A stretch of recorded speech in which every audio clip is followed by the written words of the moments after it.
이제 중상급지로 퍼지고 있습니다. 제가 이제 추세를 보여주겠습니다. 9억 미만으로 이제 확장이 될 거라고 생각합니다. 그러면은 그 다음은 어디일까?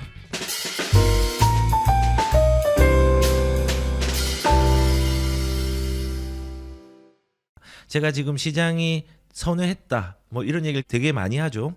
그 이유가 뭐냐면요, 실제로 아파트 시장이 많이 바뀌고 있습니다. 서울의 아파트의 거래 절반이 이전 최고가의 90%의 수준에 이르렀다라고 이제 얘기를 합니다. 그래서 90%로 좀 가거나 고점을 넘는 아파트들은요, 상급지에 지금 여전히 거래가 되고 있고 이제 중상급지로 퍼지고 있습니다. 거의 이제 거래의 절반이라고 했는데 거래의 절반이 최고가의 90% 수준.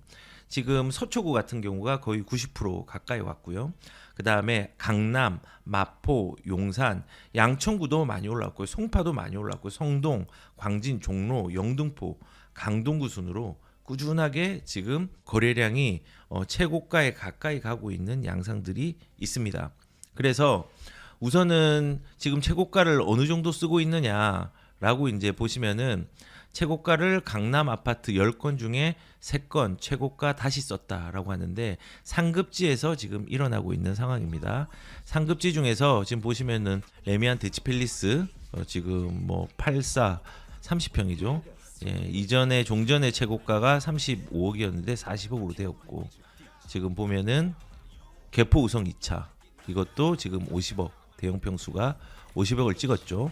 그리고 아이파크, 삼성동 아이파크 예전에 전지현이 살았던 데죠. 예, 지금은 아니지만 아이파크도 지금 가격들이 조금 89억 5천으로 예전에 83억에서 이렇게 종전 가격에서 많이 뛰어 올랐습니다.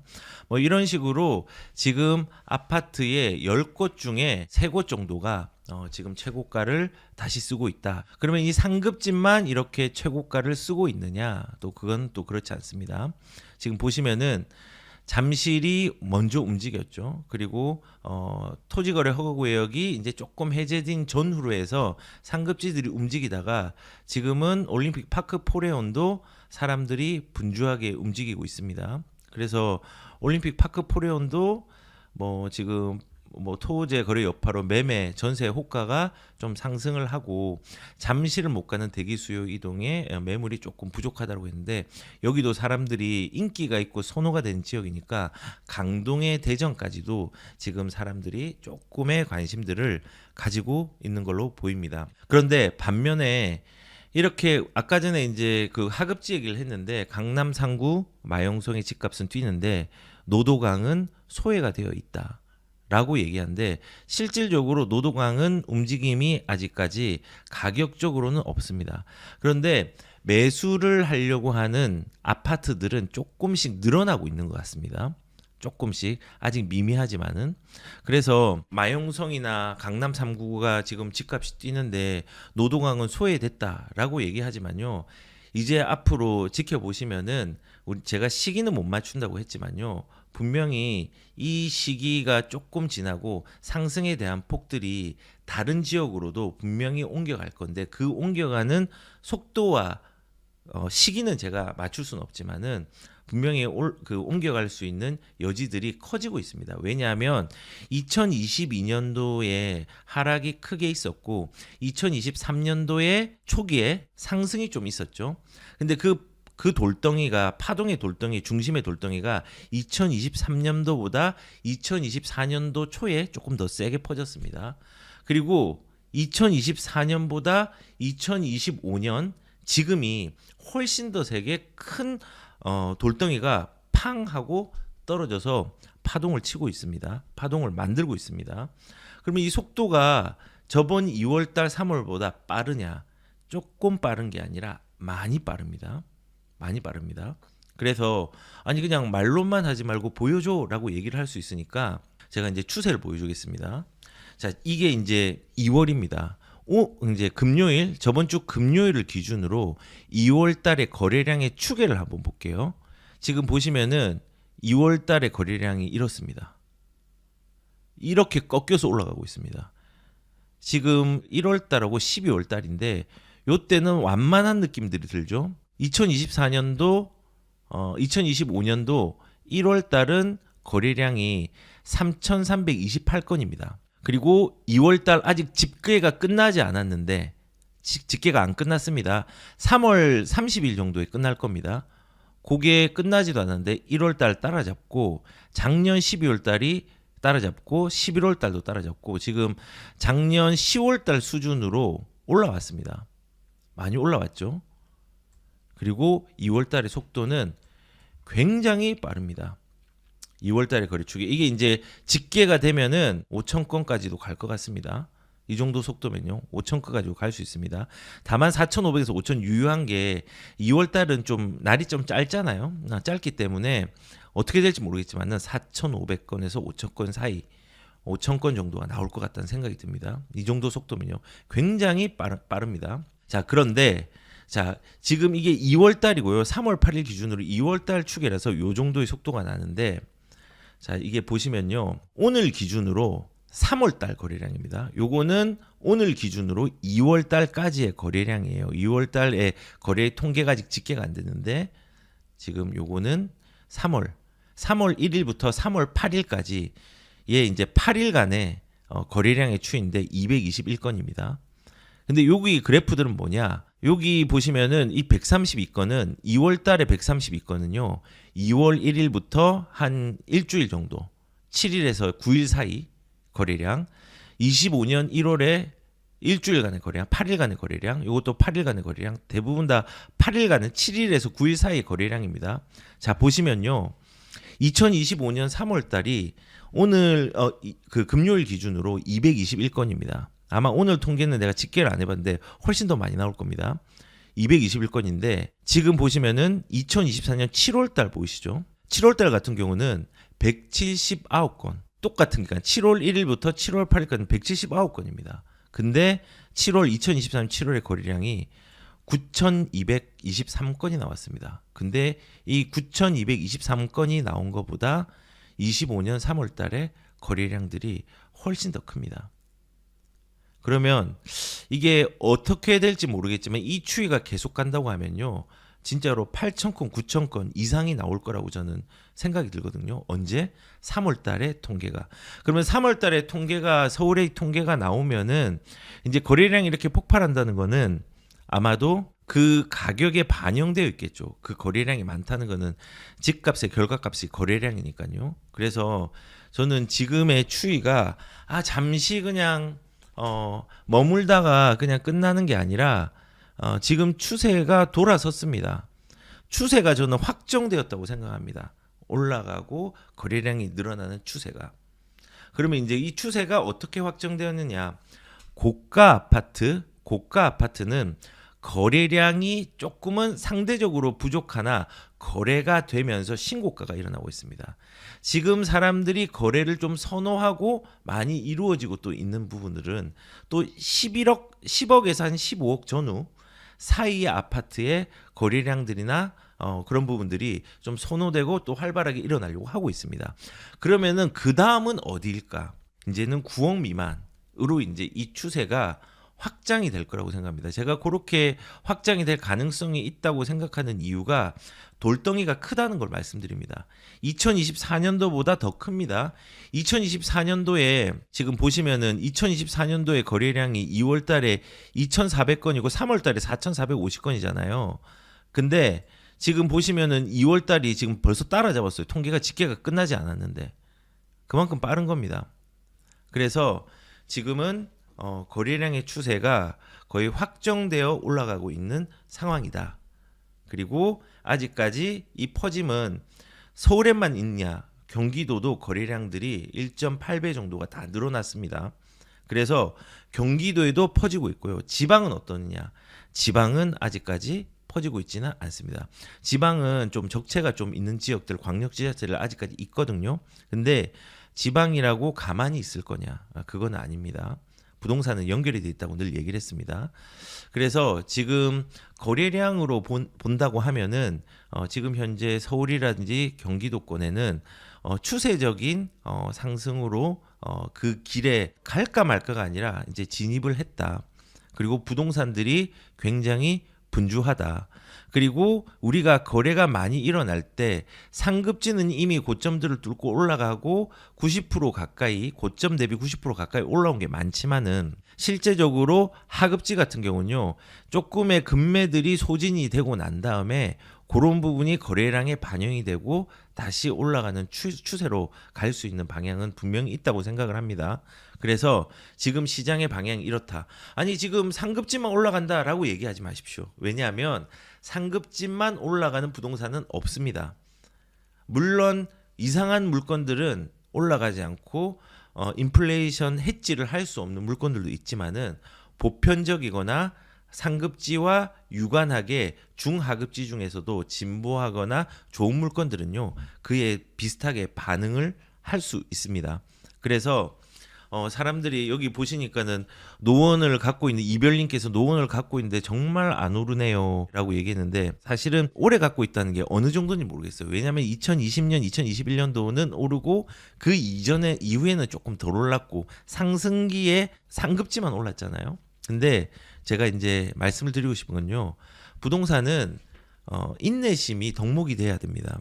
물론 돈이 조금 여유가 있으면은 그 인내심을 덕목으로 삼는 게 아니라 좋은 데로 갈아탈 수 있는 여건들을 만들어서 현금과 결합해서 가면 좋지만은, 우선은 내가 지금 이거를 대체할 수 있는 부분들이 없다고 하면은 인내심을 조금 가지시는 게 필요합니다. 저도 인내심을 가지고 온 결과물들을 많이 경험을 했습니다.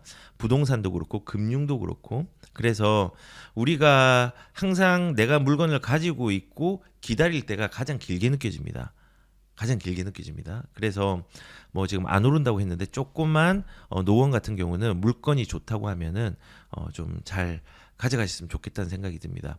자, 그러면은 지금 월세 시장은 좀 어떻게 됐느냐? 강남서 부쩍 느는데 이제 임차 시장입니다. 서울 아파트 전세보다 월세 거래가 많아졌다. 요거는 좀 알고 있는 내용이죠. 월세 거래가 왜 많아졌을까요? 저는 이유가 몇 가지 있다고 생각을 하는데 이렇게 좀 생각을 합니다. 비아파트를 가지고 계신 분들은 조금 기다려야 돼요. 하급지가 올라가고 그 하급지에서 퍼져서 넘치는 어떤 그 방향성으로 나중에 비아파트까지도 퍼지는 시기는 있을 겁니다. 근데 아파트가 먼저 움직입니다. 그리고 지금 월세 시대라고 얘기를 하는데 비아파트 같은 경우는 월세가 많아졌습니다. 왜냐하면 전세 사기가 아파트보다는 이 비아파트 쪽에 훨씬 많기 때문에 그렇습니다. 그래서 불안해서 월세의 수요들이 많아졌는데 아파트는 왜 늘어났을까? 첫 번째 이유는요, 저는 정부의 조금의 책임도 있다고 생각을 합니다. 왜냐하면 전세 규제를 했잖아요. 전세 규제를 DSR, 스트레스 DSR을 할 수 없으니까는 전세 대출의 보증보험, 보증을 하는 부분들에 대한 부분을 규제를 했습니다. 보증보험에 100% 할 수 있는 보증 비율을 90%로 낮췄습니다. 그러면은 대출이 줄어들겠죠. 전세도 능력에 따라서 대출을 해준다고 하는데, 전세 대출은 사실은 세입자의 능력이 중요한 게 아닙니다. 거래를 안 막고 가격을 자율적으로 맡기면은 이게 등락이 있겠지만은 자연적으로 형성될 수 있는 가격들이 있는데, 그런 부분들을 갭 투자를 방지하기 위해서 전세 대출의 보증 보험에 대한 비율들을 낮춰버렸습니다. 그러면은 저는 개인적으로 전세에 대한 무서움이 생길 것 같아요. 전세 보증도 소득하고 기존에 있는 대출을 따져가지고 축소를 한다고 하는데, 이렇게 되면은 전세를 조금 못하겠다라는 심리적인 압박감이 들 수 있고 물리적으로도 압박감이 들 수 있습니다. 그래서 우선은 그런 부분 때문에 전세 수요가 또 월세로 넘어가는 약간의 또 계기가 됐다. 그리고 전세가 완전히 월세로 하는 게 아니라 반전세 이런 것들은 이제 월세에 해당이 되는 거잖아요. 월세로 이제 조금 넘어오는 부분들이 생긴 겁니다. 그리고 지금 월세가 또 왜 많아졌나? 두 번째는 공급 물량의 부족 때문에 그렇습니다. 지금 보시면은 아까 제가 처음에 얘기했는데 올해 전세가가 이제 추월을 했는데, 방금 말한 것처럼 보증보험에 대한 대출 같은 경우를 이렇게 축소를 했기 때문에 가속화가 좀 될 수 있는 부분이 있다. 이게 첫 번째고, 두 번째는요, 내년에 입주 물량이 반토막이 납니다. 그리고 올해도 입주 물량이 있긴 한데 올해도 입주 물량이 평균 이하입니다. 올해의 4분의 1입니다. 올해도 모자란데 내년은 더 모자랍니다. 올해 같은 경우는 이제 동대문의 이문휘경 뉴타운이나 서초의 레미안 원팩 르랑가 그런 아파트, 그다음 메이플자이, 성북의 장인 뉴타운이나 광진의 롯데캐슬 이스트폴, 요게 이제 좀 큼직큼직한 아파트들이고, 그거 말고는 그것만 한다고 하고 다른 자잘구리한 세대수가 있는 아파트들이 나온다고 할지라도 그것들이 평균보다 좀 못 미치는 상황입니다. 공급이 부족합니다. 공급이 부족하면은 왜 전세가 안 되느냐? 신축들이 나와야지 전세가를 좀 안정화시키거든요. 그리고 전세 수요를 그 안에 유입시킬 수 있거든요. 그래서 지금 전세 보증 보험에 대한 부분들도 기존에 있는 거래를 좀 줄이게 만들었고, 그리고 내년에 물량이 적게 나오고 올해 물량이 적게 나오는 부분들도 사실상 신규의 공급 물량들, 전세의 공급 물량들을 줄어들게 만든 겁니다. 그렇기 때문에 이런 부분 때문에 전세가가 수급 불균형으로 올라가게 되고, 그 올라가는 부분들이 있어서 또 이제는 전세보다 월세가 유리하다라는 말이 나오면서 월세로 또 전환하는 사람도 생기는 겁니다. 그리고 세 번째 이유는 또 뭐냐면요. 민간 임대 사업자들의 임대 물량이 이제 나중에 매매 물량으로 전환될 겁니다. 지금 보시면은 임대주택, 그러니까는 민간 임대주택 수가 2015년부터 16년, 17년, 18년까지 이렇게 갑자기 늘었습니다. 이때 이제 장려하고 독려했죠. 2018년도, 19년도까지도 괜찮은데 18년도 4월 1일부터는 이제 임대주택에 대한 특혜와 같은 세금에 대한 혜택들을 많이 줄이게 됩니다. 요때부터 조금 둔화가 되거든요. 그리고 지금은 아파트가 임대 사업자를 낼 수 없게 되죠. 그러면은 요게 이제 10년 단위잖아요. 2015년, 2016년, 17년, 18년 요때 임대주택이 굉장히 많이 나왔는데 이 임대주택이 이제는 2025년, 6년, 7년, 8년 이제 이게 시장에 나오게 됩니다. 그러면은 매매를 하는 시기입니다. 왜냐하면은 임대 사업자가 끝났기 때문에 이 끝난 이후에 뭐 매매로 갈 수도 있고 전세로 갈 수 있지만은 대부분 이제 그 혜택을 받고 이 물량들을 소진하는 경우들이 되게 많습니다. 그러면은 전세에 대한 수급이 또 모자라는 부분들이 생길 수 있다는 생각을 합니다. 그래서 지금 뭐 여러 가지 이유가 있고, 지금 또 월세가 늘어나는 거는 교육 중심인 아파트들이 밀집된 곳에는 실질적으로 전세 수요들이 좀 줄고 월세가 좀 많이 올라가는 양상들이 분명히 있는데, 지금 큰 틀에서는 지금 전 월세에 대한 부분들이 일단은 전세 규제에 대한 부분들 7월 1일부터 됩니다. 그리고 공급 물량에 대한 부분들, 그 다음에 임대 물량이 매매 물량으로 전환되는 부분들, 그것 때문에 이제 문제가 생길 수 있는 부분들이 올해 있습니다. 그래서 우선은 이런 것 때문에 월세들이 조금 많아지지 않나라는 좀 생각을 좀 가져봅니다. 근데 참 저는 조금 안타까운 게 전세는 이제 보증보험의 비율로 막아버리고, 매매는 이제 하반기 되면 7월달, 둘 다 7월달에 나오거든요. 7월달에 DSR로 또 어느 정도 가격들에 대해서 우리들이 대출을 좀 많이 못하도록 막아버리고, 분명히 이제 그런 시기들이 올 건데 이 두 개를 또 막는 게 조금 불합리하다는 생각을 합니다. 근데 이 막는 부분들이 거래를 지나치게 꺾게 하지는 못할 거라고 생각합니다. 일시적으로 심리나 물리적으로 놀라게 할 수는 있습니다. 하지만은 요게 본질이 아니기 때문에 이 자체가 꺾을 수는 없다고 생각을 합니다. 자, 그래서 일단은 매매 시장은 거래량을 보니까는 이게 확 바뀌어서 추세가 완전히 확 바뀌었죠. 아까 전에 보신 것처럼 2월 달하고 이제 3월 달은 거래량이 보니까 7월 달에 179 동일 기간에 179건, 지금 221건입니다. 그때 7월 달이 9,200건 나왔습니다. 얘가 지금 더 높습니다. 정확하게 추계할 수는 없지만은 아무리 못해도 7,000건, 8,000건입니다. 3월 달은. 그러면 3월 달에 이제 뉴스에 나올 겁니다. 야, 지금 이제 상승장이 좀 되고 있다. 이거 지금 어떻게 해야 되냐. 이제 이런 신문들이 이제 확산됨에 대한 신문들이 4월부터 조금 더 가시화될 거라고 이제 저는 생각을 합니다. 자, 그래서 일단은 매매는 그렇고 전세 같은 경우는 지금 월세 시대를 도래하고 있고 전세는 가격들이 많이 올라가고 있는 추세로 바뀌고 있다. 라고 이제 말씀을 드렸습니다. 자, 그러면은 우리가 이제 가격에 대한 부분들, 우리가 지금 이렇게 가격이 올라가고 하니까는 무섭잖아요. 무섭잖아요. 그리고 월세로 전환되니까는 전세가 없어지는 게 아니냐라고 이제 얘기를 하는 분들도 계신데, 우리는 시장에 참여하면서 조금 아셔야 될 게 있습니다. 뭐냐면요, 가격에 대한 인식입니다. 가격에 대해서 우리가 빨리 적응을 하고 인지하고 적응을 하는 게 저는 필요하다 생각합니다. 그래서 여기를 얼마나 빨리 적응하는지에 따라서 우리가 가져갈 수 있는 자산의 양과 기반들이 저는 달라진다 생각을 합니다. 자, 지금 가격에 대해서 인식을 좀 얘기를 하고자, 여기 보시면은 분양가가 급등해 소형 청약 경쟁률 국평을 앞질렀다라고 얘기를 합니다. 지금 뭐 오늘 신문이네요. 지금 서울의 60평방미터 이하의 경쟁률이 160대 1인데 전년 대비해서 3배 이상 치열해. 국평은 132. 둘 다 높아요, 그래도. 예.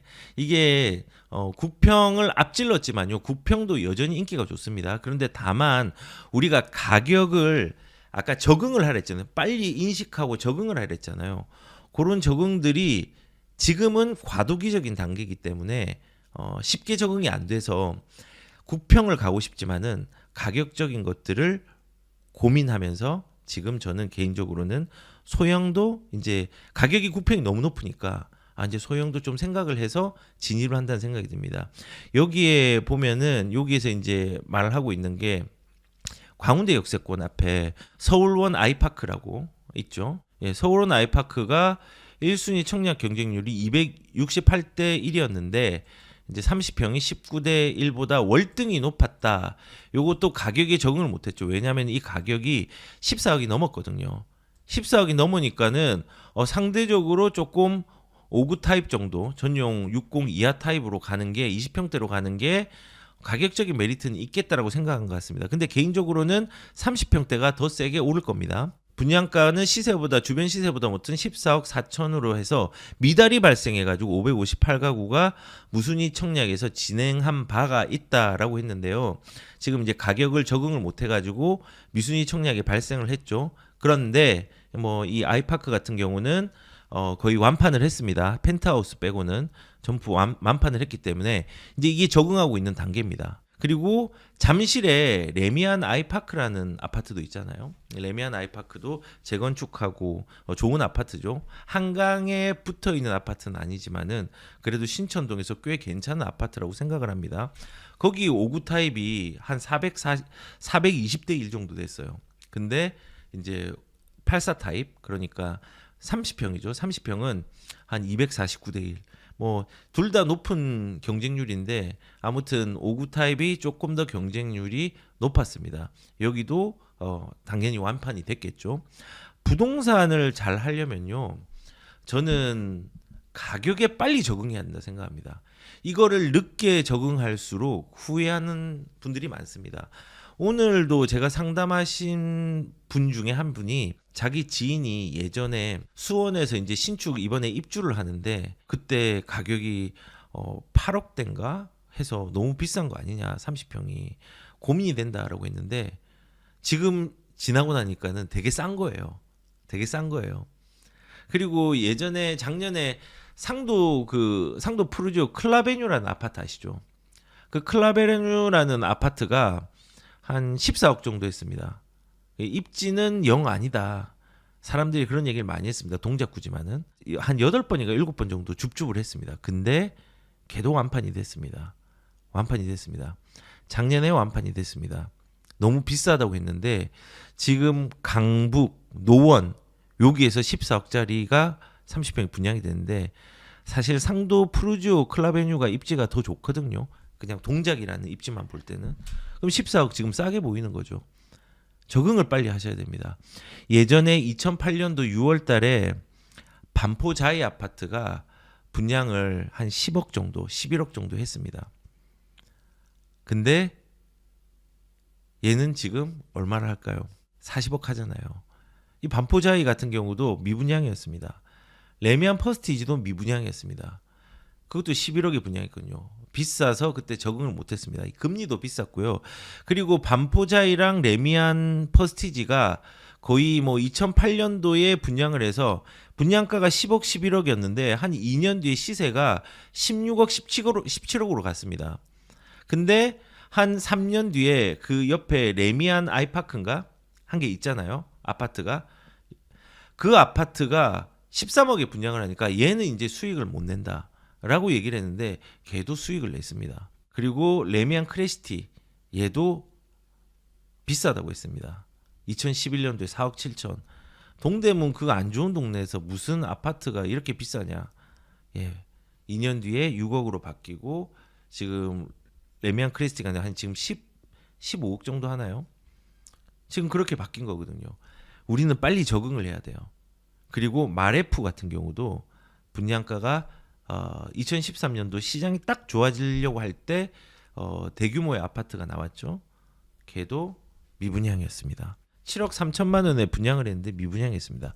이때도 비싸다고 느꼈습니다. 사람들이.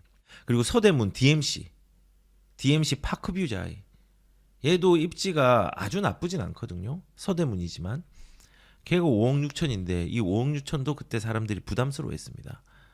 미분양이었습니다.